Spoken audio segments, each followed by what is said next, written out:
What's going on, everyone? Jackson here from Vendetta Sports Media, back with another episode of our NBA season preview series for the 2021-22 season. Again, joined by Mr. Carl Heiser, and today we are going to be talking about the Los Angeles Clippers, the stepchild of Los Angeles basketball, as seen by many. The lesser team that is just borrowing the arena that the Lakers have built in Los Angeles. Although they are getting their own arena, and it does look like a nice arena. But Carl, why don't you give me a summary of what happened with the Clippers last season?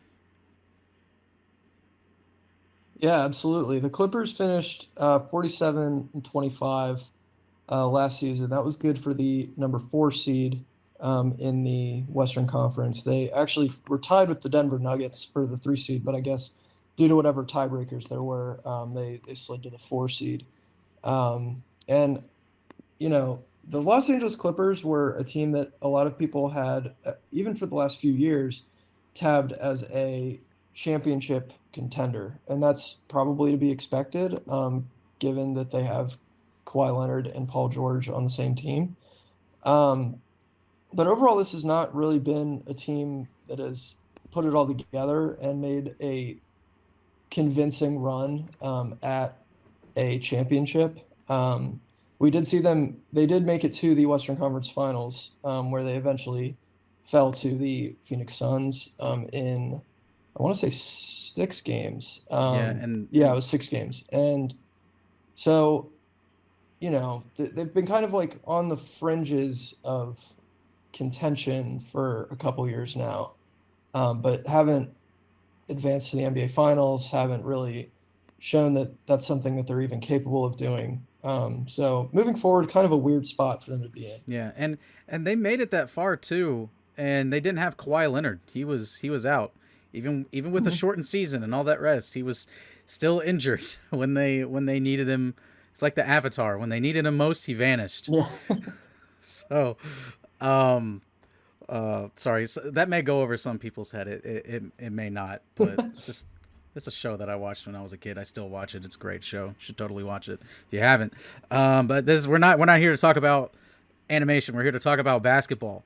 So the Clippers this offseason, did they make any big moves? They try to bring in some new pieces, some missing links, and to try to find that elusive championship. So I think the big thing with the Clippers in this offseason was they extended Kawhi Leonard for another 4 years. If you had asked me kind of entering the offseason what was going to happen with him, I fully expected him to leave. Um, so that's definitely big for them that they're keeping him around. Probably a few concerns regarding his injury and just how he bounces back from that.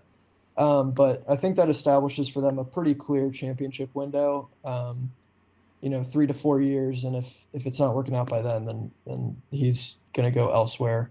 But other than the Kawhi Leonard signing, they bring in Justice Winslow, they bring in Harry Giles, they bring in Nick Batum. I guess they re-signed Nick Batum because I think he was there before. Yeah. Um, and so just some pretty decent depth pieces that they're kind of surrounding their big two with. And then as far as the draft goes, they picked up Keon Johnson at pick number 21, which I had been begging and pleading for months before the draft that nobody drafted Keon Johnson in the lottery. Really great defensive player and a freak athlete, but as far as his efficiency and his shooting, it's just not there. And so for me, I'd rather have a player that can shoot over a player that plays really good defense. Maybe other people feel differently, but they took him, and I think I think that was probably a fair spot for him to go. Uh, they also took Brandon Boston with the 51st pick, so in the second round. I've also written extensively about Brandon Boston and just kind of the struggles that he had in his first season at Kentucky. But he kind of entering his college career was seen as a lottery pick. He was seen as a guy that, will no doubt go in, the top 15, top 20 picks, no question about it. But just with the production and his kind of struggles at Kentucky, he slid into the late second round. And so if he kind of returns to the evaluation that people had him at prior to Kentucky, then that's a steal of a pick, I think. They also had a trade within the draft to get Jason Preston, who was the Ohio point guard, who was relatively unknown, but had some really big games, upset Virginia in the tournament, and is kind of an oversized playmaker, which is pretty trendy these days. The thing with their draft picks, though, is it remains to be seen how many of them will actually contribute this year, just with all the veterans that are on this Clippers roster. So these will likely be end of the bench type of guys, barring injury or something else going on. Which, I mean, all things considering, is very likely to happen with this Yeah, Clippers team. So maybe they get a bit more action than what we're anticipating, or maybe even what they initially get in the first quarter, first third of the season. But so who is your? I mean, I could take a good swing at this about who this may be, but again, you could prove me wrong with this. Moving forward into this season, who is your key player on this quest for getting the championship for the Clippers? yeah. This is yeah. There might be an obvious answer to this, but I'm actually, because of what my X factor is, I'm going to go with Paul George. Okay. Just with the injury concerns with Kawhi Leonard and how he missed some time last year, if he doesn't return to form this year, which is entirely possible given the nature of his injury, Paul George is really going to have to step it up. And he's going to have to be the go-to guy for this team, and really kind of carry them. They have solid pieces around him, but when it comes down to who the guy is when you need a bucket at the end of a game, he's going to have to be that guy. And so I'd say that he's probably the key player, um, circumstantially, but I would say that he's the key player just given what's going on with Kawhi. We need they need number 24 Paul George this Yeah, upcoming season. Listen, a lot of yeah, people don't know about number 24 Paul George. Number 24 Paul George was a killer. He looked like he was going to be the next big thing in the NBA, and then he had his nasty leg injury at a Team USA practice. Then he changed his number, and then it's kind of all been downhill from there ever since. hmm Infamous Pandemic Pede nickname. That's a bad shot. That is a quote that will live in infamy, I think, yeah, for the rest of eternity. As long as Paul George is around, and as long as we're around, then we remember it. But so I figured you kind of hinted at it here with your X factor. But what's your X factor for the Clips? the X factor is Kawhi Leonard's injury status. With him inking a 4-year extension, I guess there's a lot of optimism that he will return to being that star player that he's been for them the last few years. At the same time, though, ACL tears are very, very difficult to come back from. And yeah, a lot of players, unless you're just, a freak of nature, you're not really the same after an ACL tear. And so, we'll see. It's not out of the question. People have done it before, but it's definitely a concern. And especially with the money that they're committing to him over the next few years, uh, how he bounces back from that will be the X factor for the Clippers.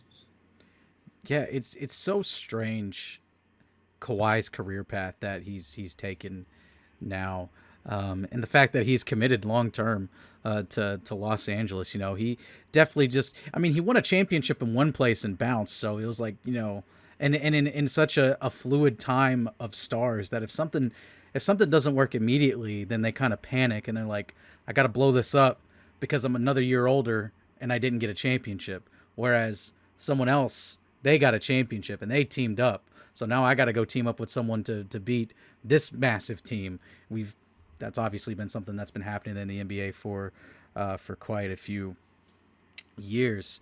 But high expectations once again this year for the Clippers. What do you think? What are your expectations this season for them, Carl? Do you think they have another high seed, they make a deep playoff push? Do you think they are a legit title contender, or do you think they're still the little brother of Los Angeles, or there's a couple teams out west and even out east that have overtaken the Clippers in the eyes of the media, the public, the basketball world, that they're no longer really even favorites? Are they lower on that totem pole? That's a really interesting idea that just they've been so successful over the last couple of years, but they haven't put it together. So I do think in the eyes of most people that they are kind of shrinking from the public eye as maybe one of these contending teams, especially as other teams get significantly better, and as other teams like Phoenix kind of come out of nowhere and show that they're legit. Um, yeah, so I'm kind of I'd say I'm lower on the Clippers than I think most people would be entering the season. I there's a lot of reasons I think to be concerned about them, both in the short term and the long term. They've committed big money to Kawhi Leonard, who like I said, we don't know what he's going to be moving forward.